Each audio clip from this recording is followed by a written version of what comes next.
Supreme court के फैसले के बाद अयोध्या में राम मंदिर का निर्माण कार्य जोरों पर है। इस बीच अयोध्या में बनाई जाने वाली मस्जिद का काम भी शुरू होने वाला है। इसका रंग रूप पूरी तरह से बदल चुका है। इसकी प्लानिंग अंतिम चरण में है और निर्माण कार्य जल्द ही शुरू किया जाना है। मस्जिद का नाम भी तय कर लिया गया है। इस मस्जिद की खूबसूरती विश्व प्रसिद्ध ताजमहल को टक्कर देने योग्य होगी, ये कहना है मस्जिद विकास समिति के अध्यक्ष हाजी अराफात का। हाजी अराफात भाजपा नेता और महाराष्ट्र राज्य अल्पसंख्यक आयोग के पूर्व अध्यक्ष हैं। उन्हें अयोध्या में बनने जा रही अभूतपूर्व मोहम्मद बिन अब्दुल्ला मस्जिद की विकास समिति का अध्यक्ष बनाया गया है। मस्जिद के बारे में बताते हुए हाजी ने कहा कि हम बाबर को माने या ना माने, इसलिए इस मस्जिद का नाम हमारे नबी मोहम्मद बिन अब्दुल्ला के नाम पर रखा गया है। हम धन जुटाने के लिए घर घर नहीं जाएंगे। एक वेबसाइट बनाई जाएगी और WR कोड की मदद से कोई भी इसमें दान कर सकता है।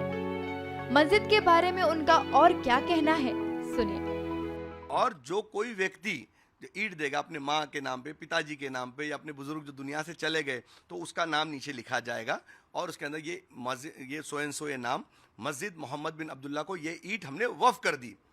हम उसको उसकी ईंट की फोटो देंगे, उसका सर्टिफिकेट देंगे और उसके ऊपर नंबरिंग डाले। और नंबर भी हमने इस तरीके से ईंट पे भी नंबर दिया, एक पित्तल का हमने उसमें चिप डाल रहे जिसमें नंबरिंग होगा।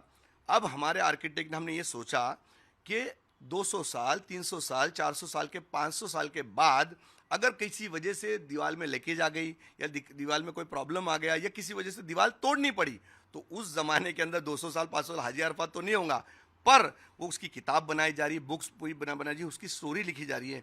उस वक्त पे कोई ना कोई मेरे नस्ल में हाजी अरफात होगा, वो उसको देखेगा और वो ईंट को फिर वो दीवार को तोड़ी जाएगी और वापस वो ईंट नंबरिंग के हिसाब से फिर वो ईंट बनेगी और वहाँ लगेगी, ताकि हमने लोगों से कमिटमेंट किया ता कयामत तक कि आपकी ईंट लगेगी तो लगेगी। तो ये हमने सवाल का जवाब कर दिया कि जो लोगों से कमिटमेंट कर रहे हैं वो पूरा कर रहे हैं। इस तरीके से हम लोग उसको करेंगे। फरवरी के एंडिंग में हमारा मस्जिद ट्रस्ट के हम लोग सब लोग बैठ के बात करेंगे कि मुंबई से के हमारे पीर, जो सरकार पीर आदिल बीजापुरी, उनके बेटे बीजापुर से निकलेंगे।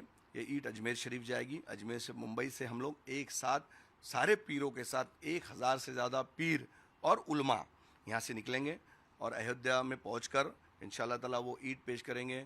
फरवरी या रमज़ान बाद, आगे पीछे हो सकता है, तो वो उस दौरान ही हम करेंगे और काम शुरू किया जाएगा।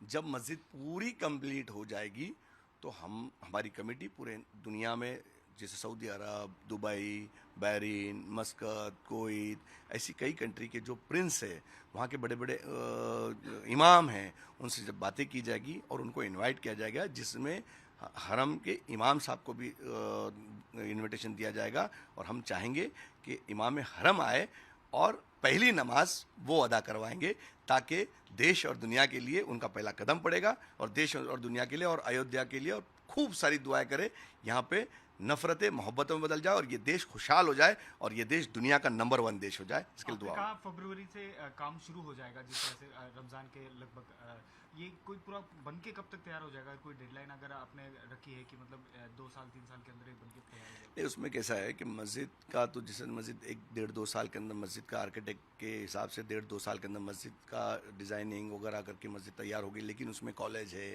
फिर इंजीनियरिंग कॉलेज है, लॉ कॉलेज है और मेडिकल कॉलेज है, और जब अस्पताल है, अस्पताल को ज़्यादा वक्त लगता है, तो अस्पताल के लिए होगा। लेकिन जब भी होगा एक ही साथ दोनों चीज़, नमाज है तो जिस दिन हम फाउंडेशन रखेंगे उस दिन से ही ऑफिस वहाँ बनाई जा रही, नमाज का इलाका बनाया जा रहा है, वहाँ नमाज है तो उसी दिन शुरू हो जाएगी।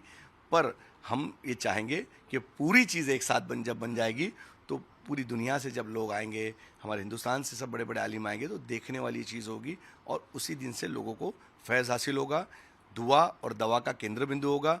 मस्जिद में दुआएं होगी और अस्पताल में इलाज होगा। अल्लाह उनकी दुआओं से, डॉक्टरों के हाथों में अल्लाह शिफा देगा।